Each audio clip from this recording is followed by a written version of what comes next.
یہ بھی دین کا کام ہے۔ اور جس طرح علماء کی ذمہ داری یہ ہے کہ وہ اچھی اچھی باتیں بتاتے ہیں، اسی طرح علماء کی یہ بھی ذمہ داری ہے کہ وہ آپ کو غلط لوگوں کے بارے میں انفارم کرے۔ بہت سے لوگ کہتے ہیں تو جی فرقہ وارت دیا گلنا نہیں ہونی چاہیے، اختلافی گلنا نہیں ہونی چاہیے، تو امام بخاری رحمہ اللہ ان بھائیوں سے مخاطب ہو کر کہہ رہے ہیں کہ بھائی ایوی ہونی چاہیے، کبھی کبھی ایوی ہونی چاہیے۔ اگر ہمیں یہ نہیں پتا چلے گا کہ مجھے پرہیز کس چیز سے کرنا ہے تو خالی دوائی جو کھاتا رہے۔ اب ڈاکٹر کسی کو کھانسی کا کیپسول دے دے کہ یہ کیپسول کھا لیں، اور وہ کیپسول کھا رہا ہے گول گپے کے پانی کے ساتھ، اب بتائیں کہ وہ کہاں اثر کرے گا۔ اسی طرح اگر ہم اعمال تو کریں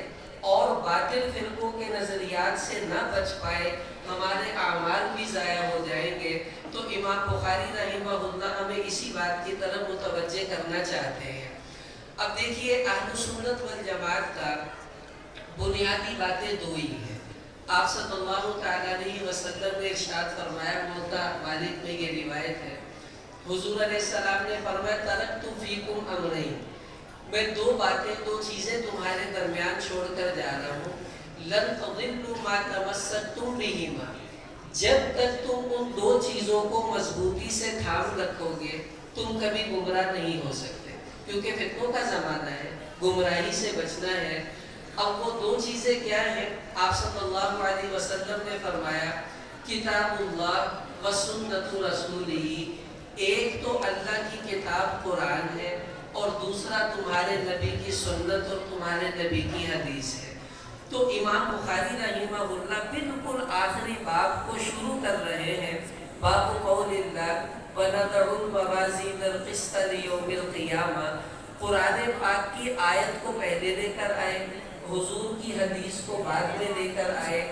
یہ بتانے کے لیے کہ اہل سنت والجماعت کی پہچان یہ ہے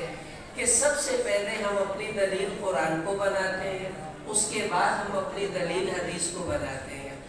اب ذرا توجہ سے بات کو سمجھیے۔ دیکھیے جسمانی طور پر آپ بیمار ہو جاتے ہیں تو علاج کے لیے ڈاکٹر کے پاس جاتے ہیں، تو ہماری کوشش ہوتی ہے کہ مستند ڈاکٹر ہونا چاہیے۔ اب مستند ڈاکٹر کون ہوگا؟ جس نے اپنے اساتذہ سے پڑھا ہوگا،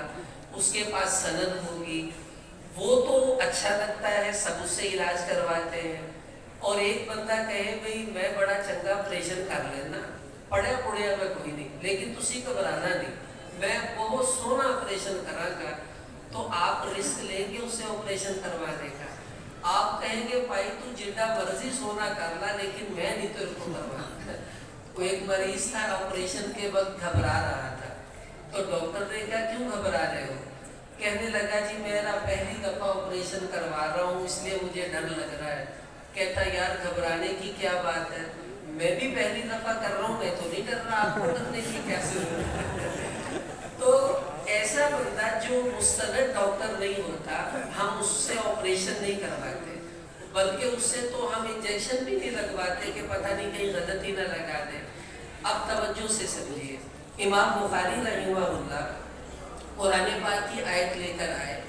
اور آگے فوراً اس کا معنی بتانے کے لیے فرمایا وقال مجاہد القسطاس العدل بالرومیہ۔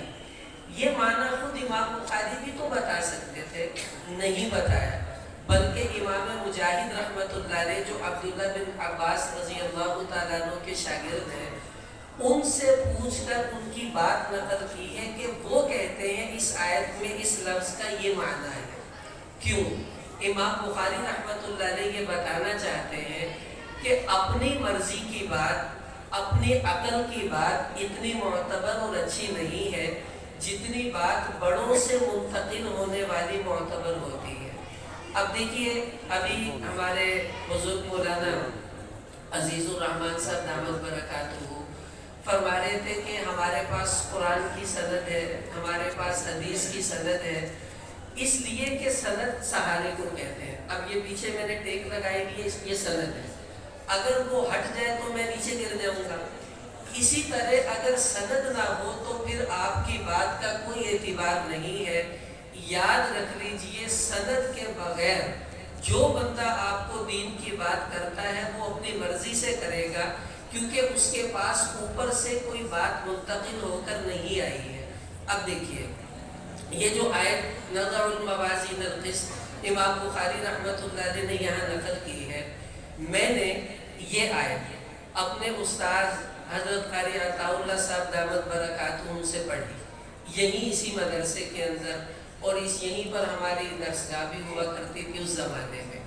انہوں نے ہمیں قرآن پڑھایا سارا، اور یہ بتایا کہ بیٹا یہی اصل قرآن ہے جو 30 سپاروں والا ہے، اور اس قرآن پاک کی مختلف قراتیں بھی ہیں جو ہم نے اپنے استادوں سے پڑھی ہیں، ہم نے ان کی بات کو مانا۔ کیوں؟ اس لیے کہ انہوں نے ہمیں بتایا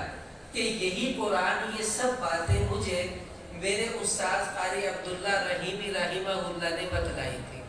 اور ان کو ان کے استاد قاری رحیم صاحب رحمۃ اللہ علیہ نے یہ باتیں بتلائی تھی، اور انہوں نے اپنے استاد قاری فتح محمد پانی پتی رحمۃ اللہ علیہ سے یہ پورے کا پورا قرآن پاک لیا تھا، اور انہوں نے یہ قرآن لیا تھا اپنے استاد قاری محی الاسلام رحمہ اللہ سے، اور انہوں نے قرآن پڑھا تھا قاری عبد الرحمن الاعمى، یہ نابینا قاری تھے، ان سے انہوں نے یہ قرآن لیا تھا، اور انہوں نے یہ قرآن پڑھا تھا قاری عبد الرحمن المحدث رحمۃ اللہ علیہ سے، انہوں نے پھر یہ قرآن لیا تھا قاری کبیر الدین رحمۃ اللہ علیہ سے، انہوں نے قرآن پاک کا نور لیا تھا قاری امام الدین امروہی رحمۃ اللہ علیہ سے، انہوں نے یہ قرآن پڑھا تھا قاری محمد دہلوی رحمۃ اللہ علیہ سے، انہوں نے یہ قرآن لیا قاری قادر بخش رحمۃ اللہ علیہ سے،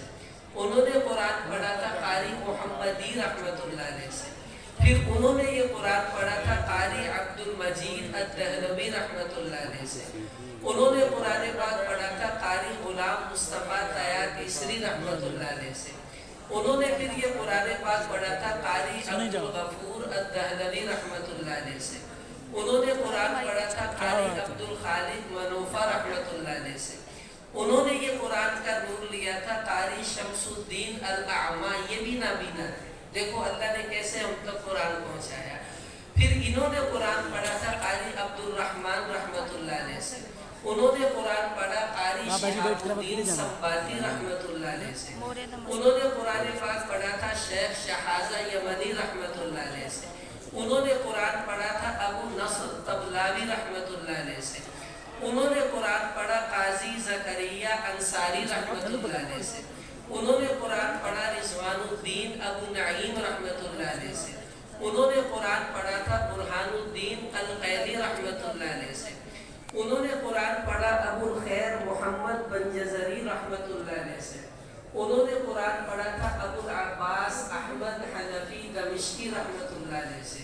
انہوں نے قرآن پڑھا تھا ابو الحسن علی بن محمد سخاوی رحمۃ اللہ علیہ سے، انہوں نے قرآن پڑھا ابو القاسم ولی اللہ شاطبی رحمۃ اللہ علیہ سے، انہوں نے پھر یہ سارا قرآن لیا ابو الحسن علی بن حزیر رحمۃ اللہ علیہ سے، پھر انہوں نے یہ قرآن پڑھا ابو داود سلیمان بن خلف رحمۃ اللہ علیہ سے، انہوں نے یہ قرآن لیا ابو عمر سلیمان بن سعید الدانی رحمۃ اللہ علیہ سے، انہوں نے یہ قرآن لیا ابو الحسن طاہر بن غلبون رحمۃ اللہ علیہ سے، انہوں نے یہ قرآن لیا ابو الحسن علی بن محمد ہاشمی الاعمى، یہ بھی نابینا تھے، ان سے قرآن لیا۔ پھر انہوں نے یہ قرآن پاک کا نور لیا ابو العباس احمد اشنانی رحمۃ اللہ علیہ سے، انہوں نے یہ قرآن پڑھا ابو محمد عبید بن صباح رحمۃ اللہ علیہ سے، انہوں نے یہ قرآن لیا ابو عمر امام حفص الکوفی رحمۃ اللہ علیہ سے، انہوں نے قرآن پڑھا امام عاصم کوفی رحمۃ اللہ علیہ سے، آگے ان کے 3 استاذ ہیں، زید بن حبیش، سعد بن الیاس، عبداللہ بن حبیب رحمہم اللہ، اور ان تینوں نے یہ قرآن پڑھا